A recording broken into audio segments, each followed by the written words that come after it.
The thing that's Okay. really, really worrying me at the moment is the world's leading scientist. I think he's got something like 14 professorships. The world leading expert in microwave irradiation, Professor John Goldsmith, he was employed by the United States government and the World Health Organization and a few other top health organizations to look into the effect of microwaves on the general population. One of his investigations that was published, and this stems from the Cold War, showed that at levels of microwaves lower than you would find in a school classroom would cause 47.7% stillbirth or miscarriage in the first 7 weeks of pregnancy in women. And this is all written in my report, the whole report.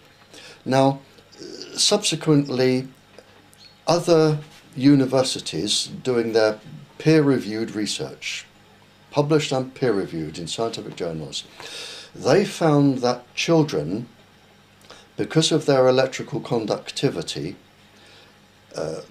and the excess water in their bodies that adults don't have, they absorb more microwaves. And you can get an extra 20% more damage in children than adults. So we're looking at a minimum of 57.7%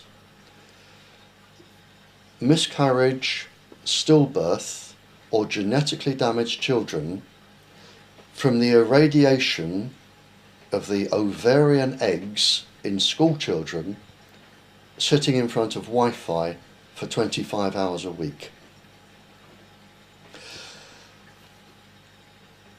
This alarmed me, and I started looking into this. And last April, I had a phone call from the Irish Doctors Environmental Association. And they said, would you address our annual conference in Dublin? And we want one specific thing that we want you to talk about. And only that. They said, don't go into anything else, don't go into Tetra, don't go into the effect on the planet, nothing at all, just this. And I said, okay, what is it? And they said, we want you to talk about the effect of low-level microwave irradiation on the ovarian follicles of schoolgirls. And I said, fine, I can do that. I prepared my talk. I gave it on early Saturday afternoon in Dublin to the Irish doctors. They asked questions during the afternoon. They block booked a restaurant, and I was faced questions on this Saturday evening. They asked me to come back on the Sunday, and I had further questions just to do with this from the doctors. I had further questions from 11 o'clock Sunday morning to 4 o'clock Sunday afternoon, when I had to leave to come back to get my plane. So I was questioned all Saturday afternoon, Saturday evening, Sunday. I say this because with all the different disciplines, the research which I had stood its ground. Right. Within a week, I was asked to give a lecture at Brighton University to the professors, doctors, students, Brighton University.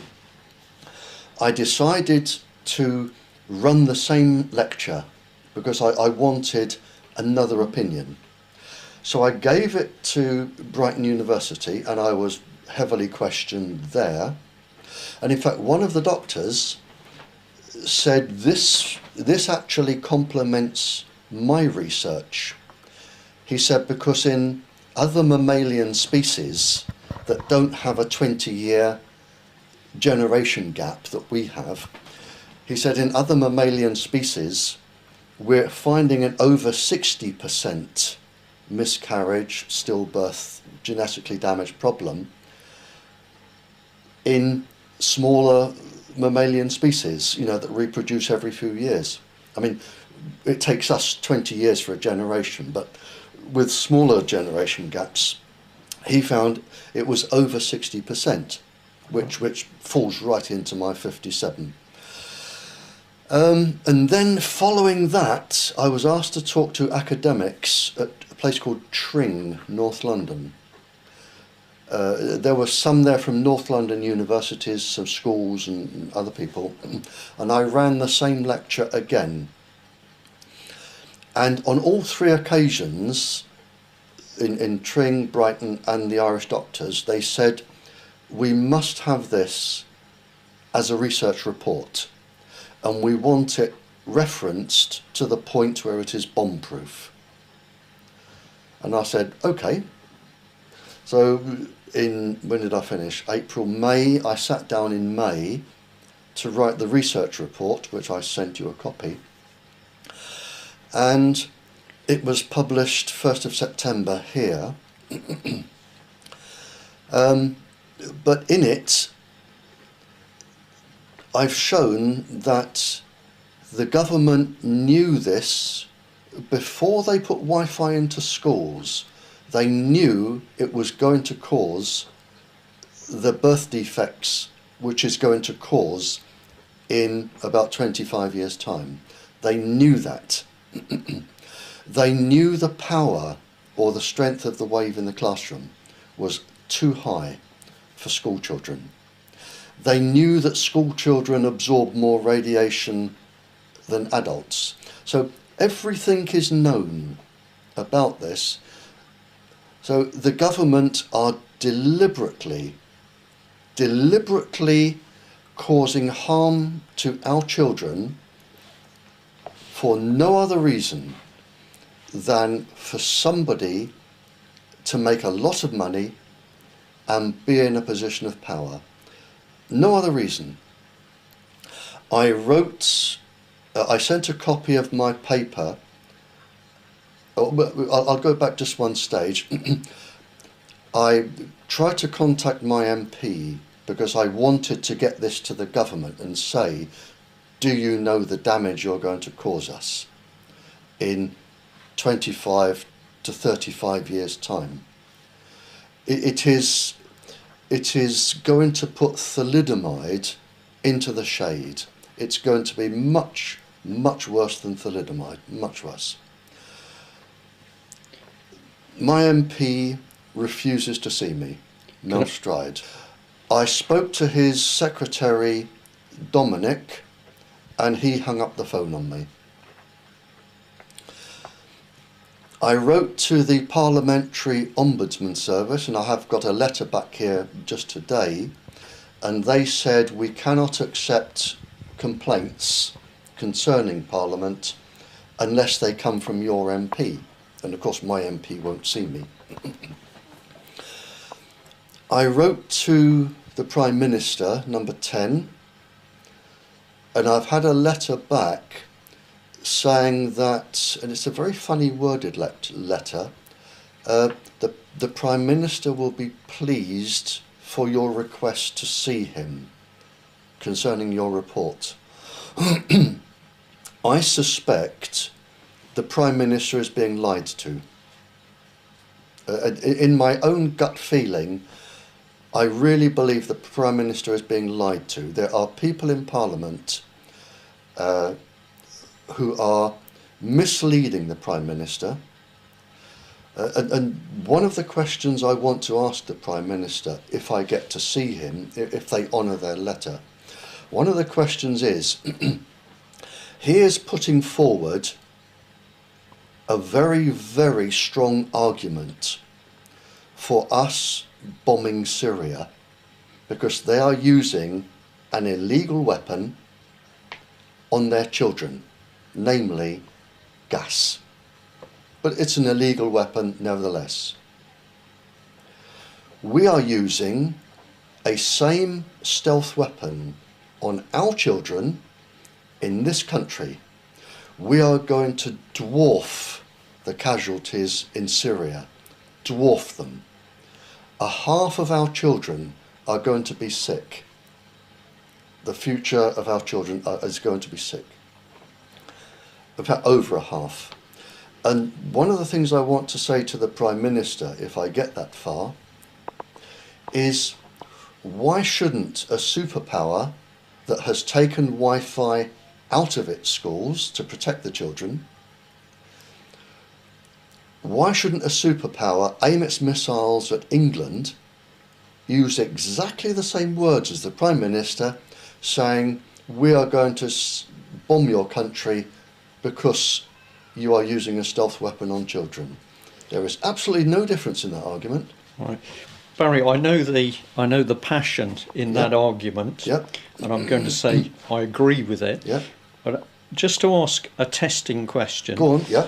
You've used the word deliberate. It is deliberate. Right, they have done it deliberately. They've put the microwaves into school. Yep. How can you be sure it's deliberate and not incompetence in the government system? Our scientists work with American scientists, and we have been developing stealth microwave weapons for, to my knowledge, the best part of 60 years. They've even been used by us and the Americans, and it's been documented. We used them on the Catholics in Northern Ireland. They were used on the women at Greenham Common. And I know that we have been developing them because I've been talking to people who've been developing them. It is an incredibly what's the word I'm looking for? Successful and brilliant stealth weapon because it's undetectable. And in this report, in my report, which is free, I don't make any money, I work totally for free. I don't make it in my report, and anyone here can get a copy. I'll give you the title, and it's on the internet. If people think the government will not experiment or kill its own people for profit, I've listed probably a dozen experiments there where our scientists have experimented on our population for no other reason than their own personal interest or gain or whatever it is that they want to get from it. And to give you an example, in the 60s, when I was in the Navy, a report came around where they wanted 20,000 volunteers for flu injections.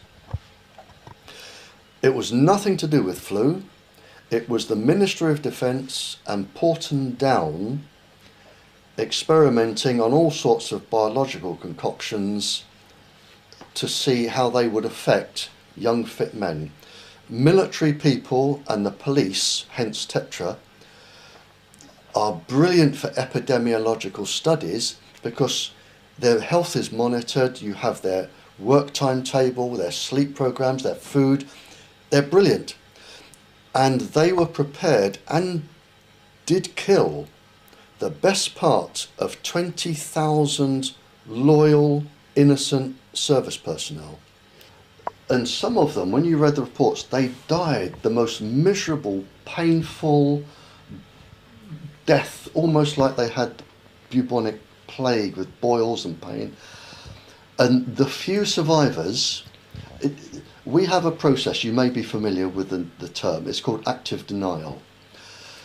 We have a process whereby English scientists and English, and I'm using the word English here because I can't attribute it to any of the other countries, English scientists and English civil servants, we have a very small group and they are above and outside the law of this land. They can decide to carry out an experiment on people. They can cause the death of these people, and they have done, and this is only one of 7 cases I've known in my lifetime to come up. And to date, not a single government scientist or single civil servant causing this has stood in the dock. And the reason is they have a program called active denial, whereby they take 50 years for this to come to court. And there's one in court now. And after 50 years, they use the same 3 excuses. The first thing they say is, everybody is dead, there really is nobody to charge. If that doesn't work, they say memories are impaired, therefore the evidence is not genuine. And if that fails, and it's just been thrown out in a case where we experimented on the genitals of the gentleman in the Congo 50 years ago,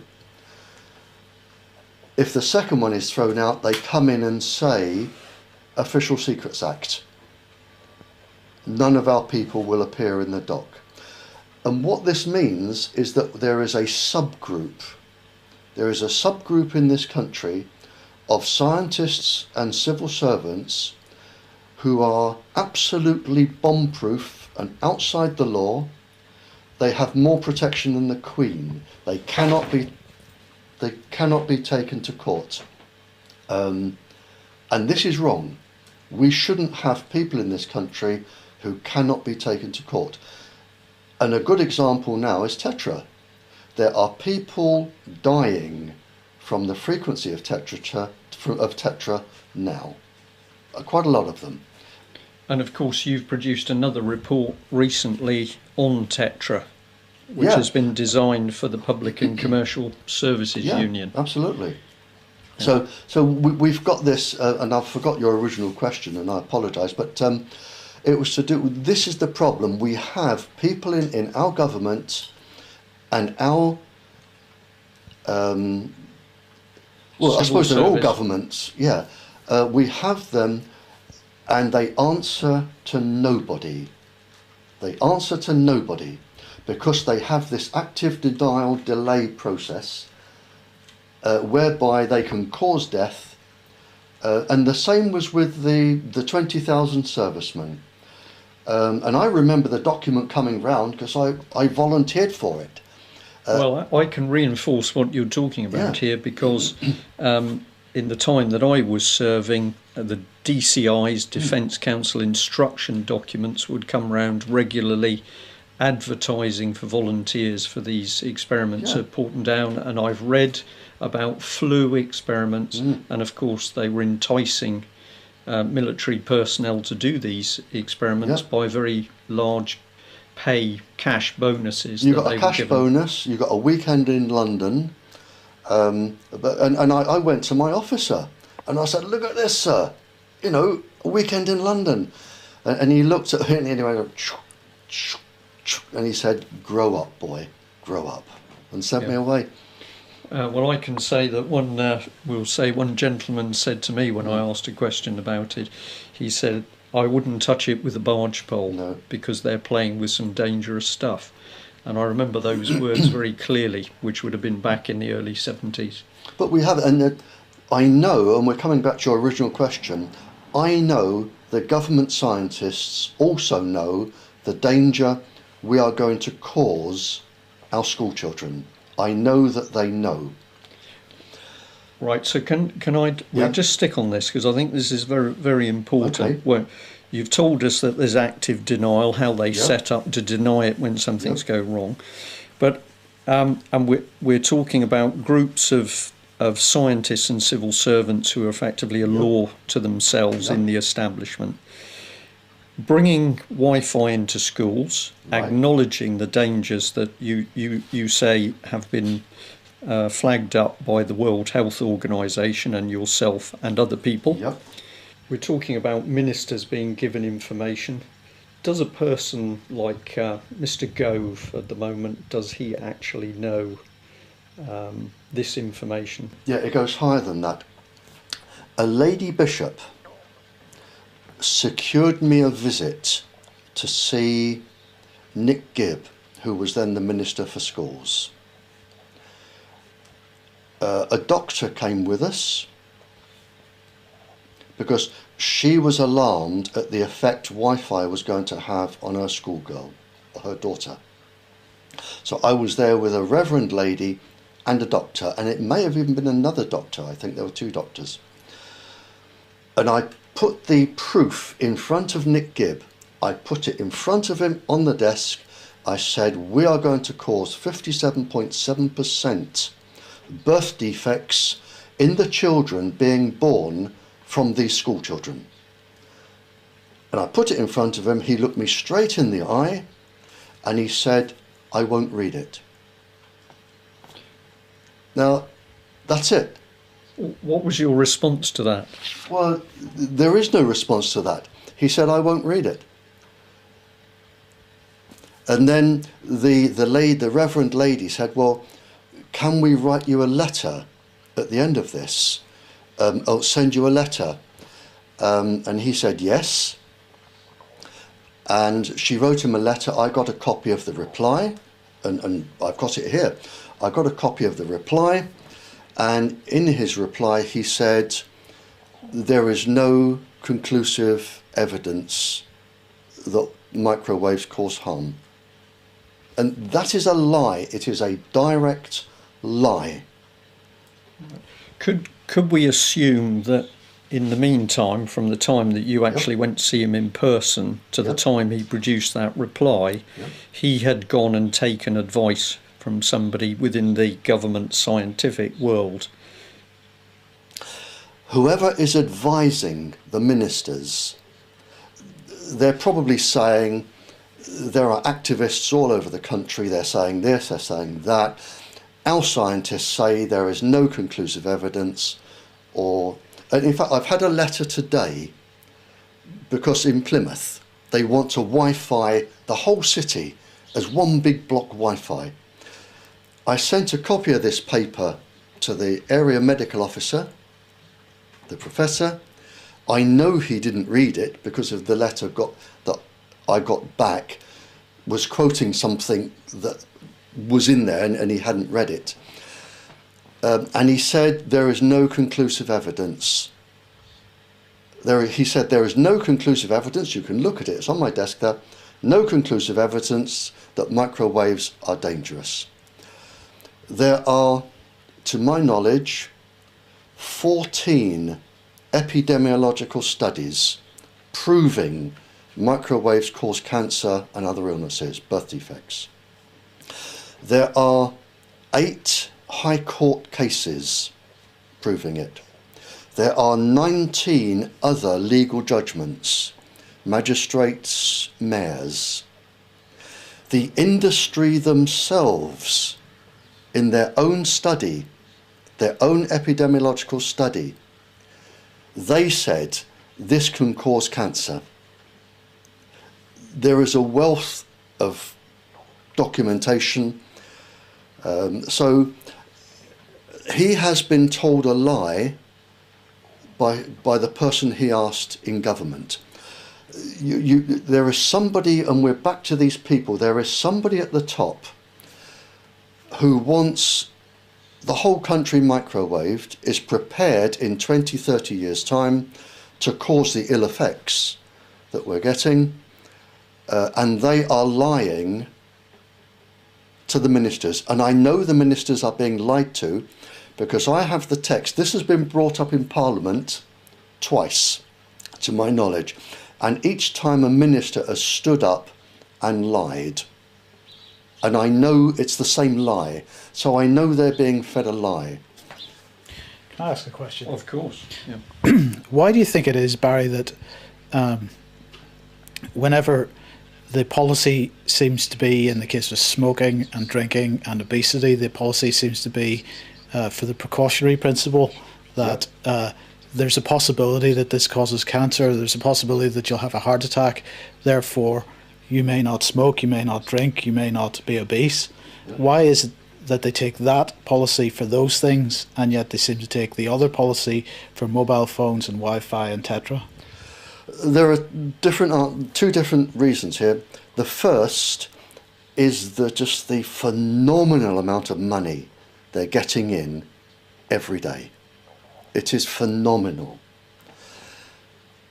And if they run it for, let's say, another 10 years, and they get another however many £100 billion or whatever it is, it's probably worth it for the deaths that we're going to have. So you've got the money aspect. You've got the power that comes with the money. You have the military and the secret services, mainly the secret services. What people don't realise is that every single time they push a button on Wi-Fi, their cell phones, every single time, up to 40 countries are logging this. The Americans are storing it on their computer.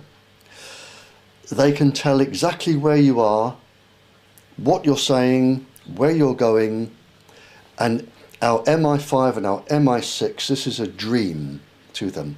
Even if your phone is off, totally off, it can be activated these days to still listen to where you are. They can listen to the conversations. If it's got one of those camera things, they can see who you're talking to. It is a perfect spy device, and they can watch everybody in the country that has got one, everybody, and listen to them, know where they are. Now, this has obviously security benefits. It also has blackmailable opportunities. And there's one thing I know quite a lot about, and it's spies. The chief weapon for a spy, either in this country or in another country, the chief weapon is blackmail. Always is blackmail. For instance, Navy officer. If, not you, sir, any Navy officer, if you were doing something that you really shouldn't be doing, little boys, little girls, gambling, drugs, anything, doesn't matter what it is. If you carry a cell phone, even if it's off, I know where you are, what you're doing, what you're saying. I know everything about you. I can come to you and say, this is what we've got on you. And this is how they work. This is what we've got on you. Now, you have a choice. You can go to jail. We can bring total destruction to your family. Your children will have to leave university. Your wife will divorce you. You will lose your house. Everything will fall apart. Or you can stay in your job. And we want you to do just one thing, and one thing only, and then we will never bother you again. This is an application for a passport. You will say that you have known this person since they were 5 years old, whatever. They are a good upstanding citizen. They are a British citizen. You will sign their passport or their birth certificate. After you've thought about it for a few seconds, most people will sign. And they say, thank you very much, goodbye, Navy officer. That is a passport or a birth certificate or something that will get another foreign agent into the country with a British identity. And this is how they do it. And they, in the Cold War, they were doing it at one a day in the UK. One a day were coming in.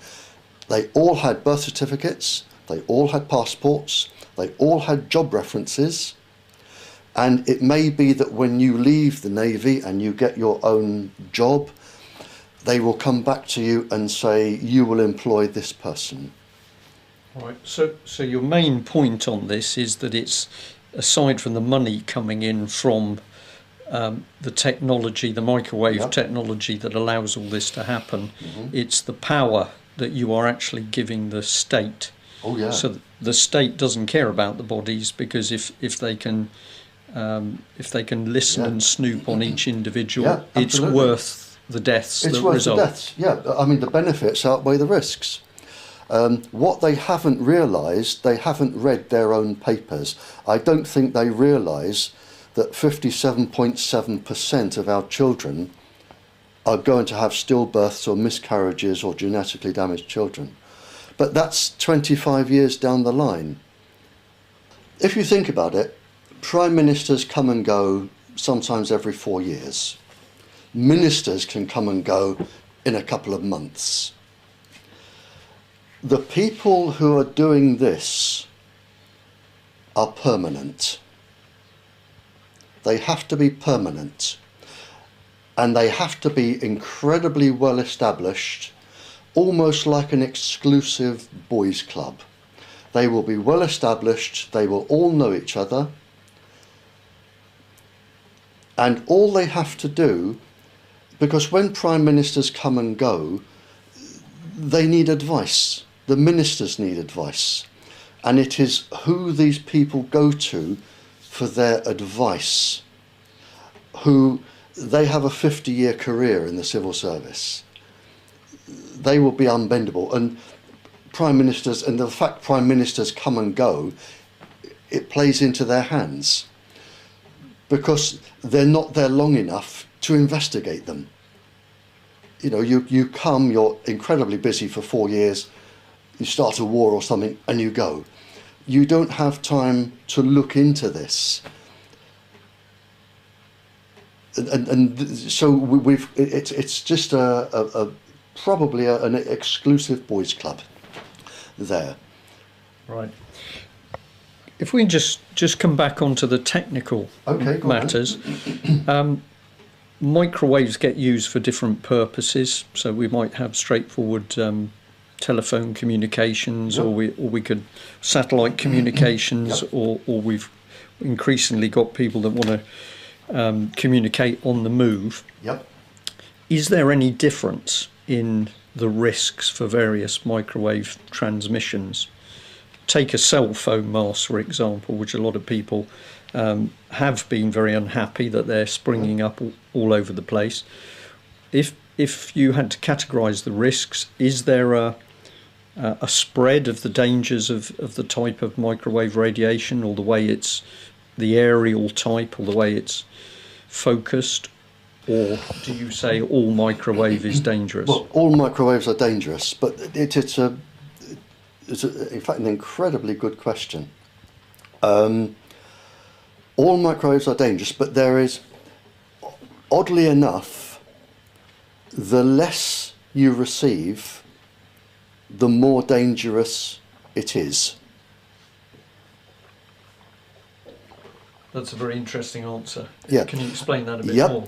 because you and I, we have defence systems in our body.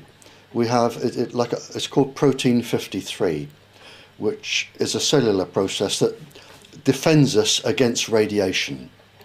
We evolved with it when we were cave people against electric storms. We have something called a nuclear core complex in the body, which again protects us against radiation.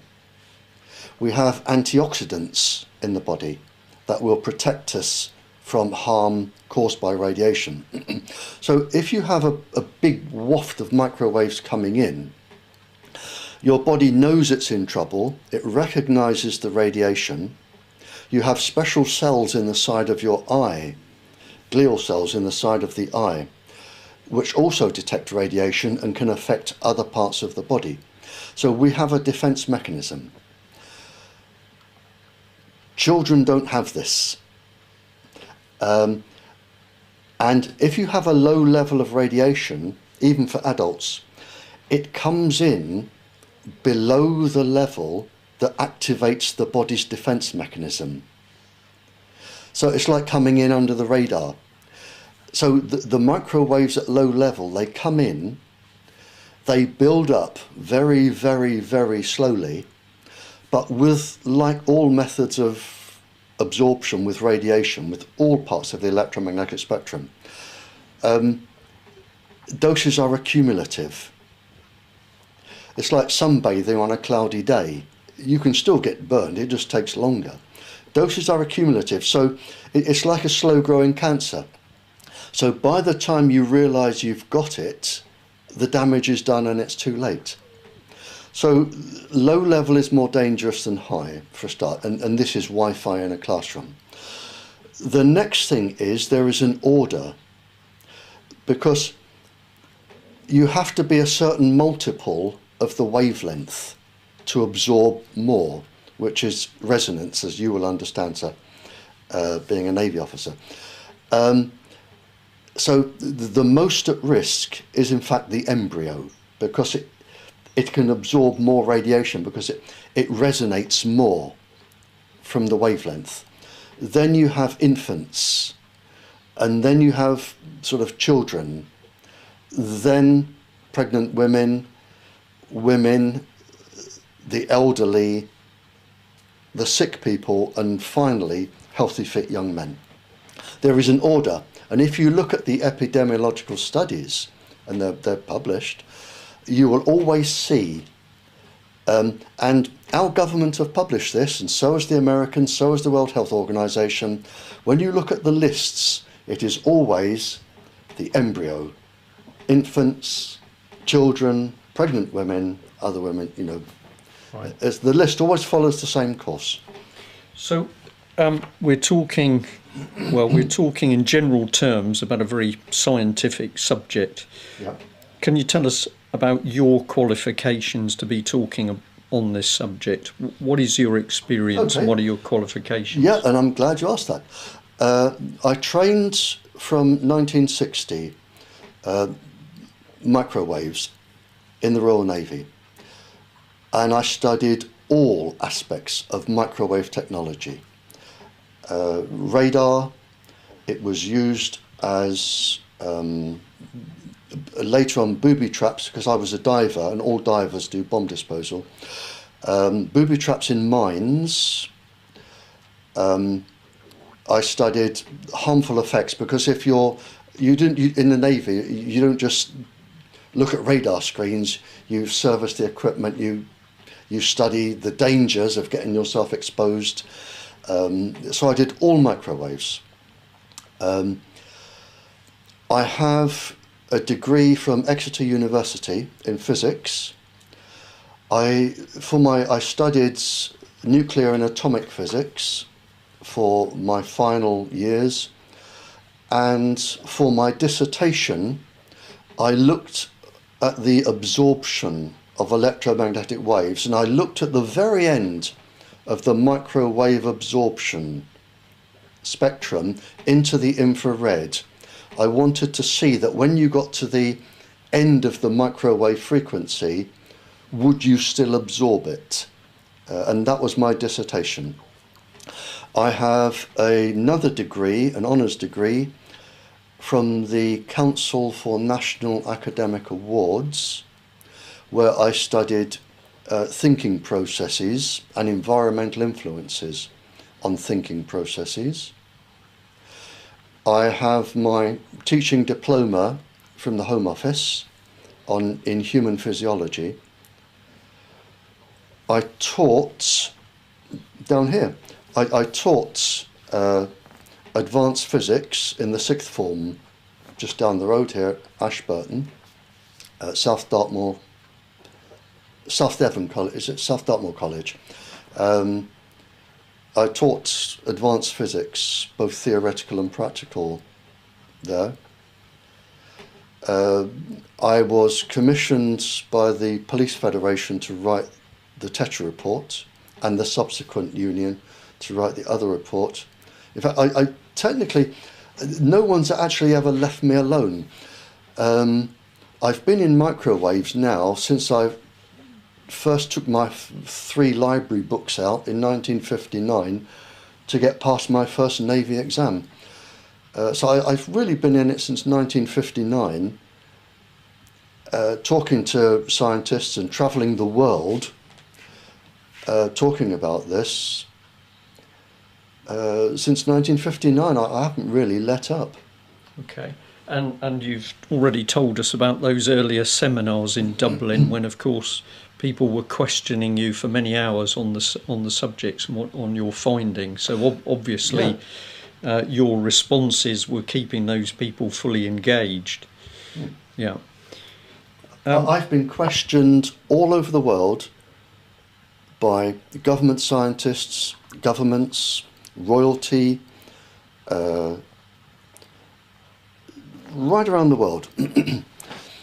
And I've had one question, and it's in my paper. I've had one question when I go to countries, and I'm not showing off here, I am invariably on television, invariably on the radio, and sometimes I'm on the radio before I even get to the country. I'm off to America soon to do a lecture with a professor from Washington University, and I'm doing a radio broadcast in 2 weeks' time prior to me going. And I have one question in every country, and that is, I wish to be humiliated live on television with somebody from the government or the industry with their extent of their knowledge on microwave irradiation. And I have one question, and my question is, what is the safe level of microwave irradiation for the ovarian follicles in a school child? That's it. So you've got a child, Wi-Fi, sitting down, 25 hours a week, zonk, straight through the ovarian follicles, which are going to be her children. What is the safe level? And to date, in 17 years, not a single person will face me live, on television, on radio, anywhere, and give me that level. Isn't it interesting that if you look at what's happening with the academy schools, which of course both governments have been bringing in rapidly, if you look at the programs for those schools, increasingly they're talking about the need in the school environment to go for a Wi-Fi environment. Oh, yeah. And many of them are saying that instead of having a set classroom type education, that as long as each child has his or her own laptop, then the education process will be wherever the child is. So what's coming into my mind as you're talking is, of course, that means that you're not just going to have a child going into a classroom where there'll be a laptop, but that laptop is going to be with them, whatever it is, 12 hours a day, 18 hours a day. And they'll take it home for homework. Yes. But there is absolute proof in this report, and it was the Irish doctors that asked me to write this, and they wanted it bomb-proof. There is absolute proof there that the government knows, because I've referenced them. I've referenced what the government have said. They know it's going to cause this. And if I just bring you back a little bit, because I know that in your early days you were looking at microwave being used as a weapon. Yeah, absolutely. And just before we started the interview, you touched on the fact that an example which is relatively recent was the Soviet embassy, as it was bombarding the American embassy with microwaves. Yeah. What What can you tell us about that sort of use as microwaves as a weapon? Well, this is where it really started. The Russians wanted to listen to what the Americans were talking about in the embassy in Moscow. And they couldn't put a listening device in because the Americans would detect it. They wanted a listening device that they could activate from a distance when the Americans were talking. And they they presented the Americans with a big carving that went behind the desk of the ambassador. The carving had a device in it that when you beamed microwaves to the device, it absorbed the energy, worked like a capacitor, transmitted the speech, but as soon as they turned off the source of microwaves, it stopped working. So when the Americans came in and tested for transmissions, they got nothing. So it was deemed safe. And so for, I don't know, quite a few years, I mean years and years and years, they beamed the microwaves into the embassy to listen to this conversation. So the Americans, but then they found that the Americans were going down with the women, miscarriages, stillbirths, breast cancers. The ambassadors kept getting leukemia. They found all these illnesses. And in the end, the Americans twigged that the microwaves coming in were causing the illnesses. But instead of stopping it, they then allowed their own people to be microwaved, and not for the first time, so they could study it with the dose. Then, when it was realised what was going on, they produced a false report saying microwaves were harmless. They then produced a second report that said we're fractionally above the national average for cancers and miscarriages. And then the third report was when Goldsmith stepped in, and he was employed by the World Health Organization and the Americans and everybody to do the thorough report. And he's the one that said, of the microwaved women, 47.7% had miscarriage in the first 7 weeks of pregnancy. And the levels were lower there than you get in a classroom, lower. Right. But it's not just the microwaves. Then, and during my time, and answering your question, it was, they found they could put pulses in the microwaves, or modulations.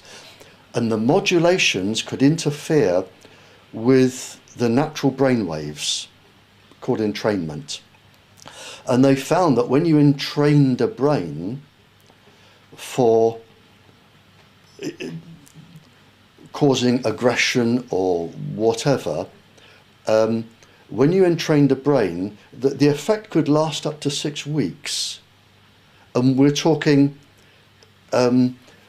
severe aggression, severe sexual aggression, total and absolute despondency, hopelessness, suicidal tendencies.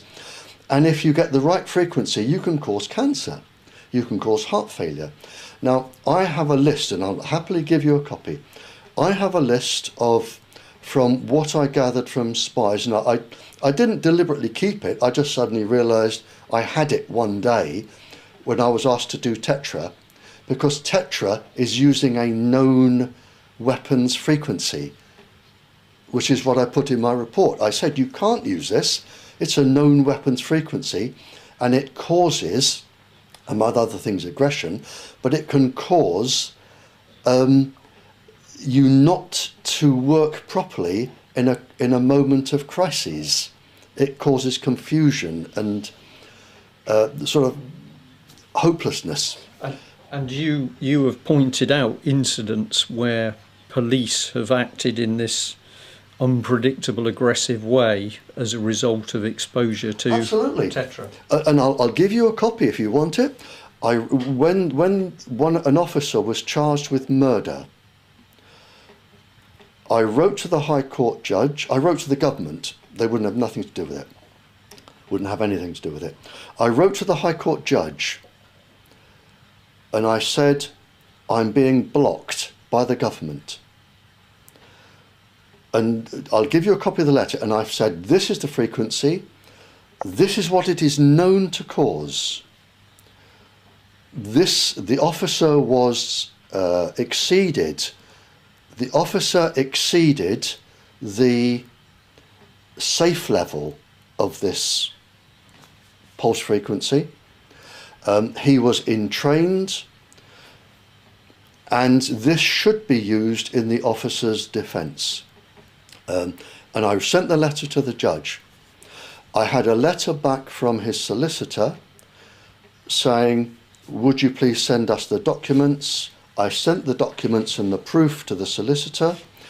I had a letter back saying, thank you very much, we are passing this to council. And then the weirdest thing happened. He was found not guilty before I could be called to give evidence. I've got two questions really to end up Anything on. You like. You are sitting on the evidence Yep. of the dangers of microwave, but you're also pointing to many other people, including Mr. Goldsmith. Yep. What would you like to see happen with that evidence? Where would you like to see it go? What effect would you like to see from the evidence? I would like a judicial inquiry, is what I would really love in my list of wishes. I would love a judicial inquiry where people can be called, government scientists can be called, the civil servants, the advisors can be called, who are saying this is safe. I would like a judicial inquiry where if you go there and you lie, you are in contempt, myself included, and you go to jail. That is what we need. I would like to talk to somebody in government who has the power to break through this, what I call liars. I would like somebody in power to get hold of these liars and say, because they are manipulating government, without a shadow of a doubt. We have a stream of liars somewhere, and they go through governments. And they know exactly how to handle the governments, they know exactly what to tell the ministers, exactly how to defend themselves. It's under the Official Secrets Act. You can't tell them this, you can't tell them that. You have this upper government who control government. We want somebody who can penetrate those. And they need to be exposed because they are running the country, not the people we elect. Right. They are running the people who we ask to run the country. So I would like that. But I would like some sort of judicial hearing is what I really want. I mean, I would like to see the Prime Minister for more than 10 minutes before somebody rushes in and say, urgent phone call, Prime Minister, and he says, thank you very much, goodbye. I would like to talk to the Prime Minister like I can talk to you for an hour. And I can say, you are being lied to. Here is the proof. I've got it. You are being lied to. This is your watch. And where Blair is going to be known for nothing else, whatever good he did, he's going to be known for nothing else but weapons of mass destruction. Here, he's going to be known for passing out Wi-Fi and causing, according to his people, 57.7% of miscarriages, birth defects, stuff like that. That is what he's going to be known for. Right. Okay, my last question is, knowing the risks that you've been outlining now, how can we protect ourselves as adults, and in particular, how can we protect our children? You can't. As long as these people are saying, the letter I've got here now from the professor, medical officer of Plymouth, I sent him all the evidence. He hasn't read it. I know he hasn't read it by his reply. He asked the government say there is no convincing evidence. They are lying. He is believing the government. So until we can stop people lying to medical officers in charge of cities, because he won't take my word above the government. And you can look at his letter, you can photograph it. Until we can stop the people in government lying to ministers area health officers, area medical officers, the Prime Minister, the people who are continually asked, until we can stop the people lying to them, you can do nothing. Because if you go to your MP, he will go to somebody who will be a minister, the minister will have been lied to, he tells the MP, you get it back, the government scientists say it's safe. I'm not going to name names, and if you think I'm lying, then you must just not believe me. But I have represented several millionaires, parents worried about their children, even 2, if not 3, billionaires. And one billionaire said to me, I am going to take this to court. Brilliant. I have the evidence. I can get scientists from around the world. We will smash this ring now. Went out, legal letter to the industry. The reply, and this isn't the only reply that has been like this, take us to court. Please do. Our part of the trial will be 3 years by the time we've called all of our witnesses. Court is £100,000 a day. 3 years. Then there's your part of the trial. So you've covered a lot of ground with this. We've been taken through the risks. I know that there's a lot more information in your head, not only on this subject, but also this business about how higher power levels in the government control people, control senior ministers, senior civil servants. And we know these people are dangerous because you are telling us, and we know from other examples, that they're prepared to lie and put people's lives in danger. We hope very much that we can come back and have a talk with you about that side of the subject, and also bring out a little bit of your other experience in some of these more mysterious areas of working for the ministry, as we'll say. So we look forward to coming back, and we'll be very interested to see what the effect of our interview this afternoon is going to be on our viewers and listeners. And of course, you've given us a very, very interesting local aspect by pointing out that Plymouth is attempting to become a complete Wi-Fi city, even though you've made the risks known to the local health officer. So we'll stay on the case. Thank you very much.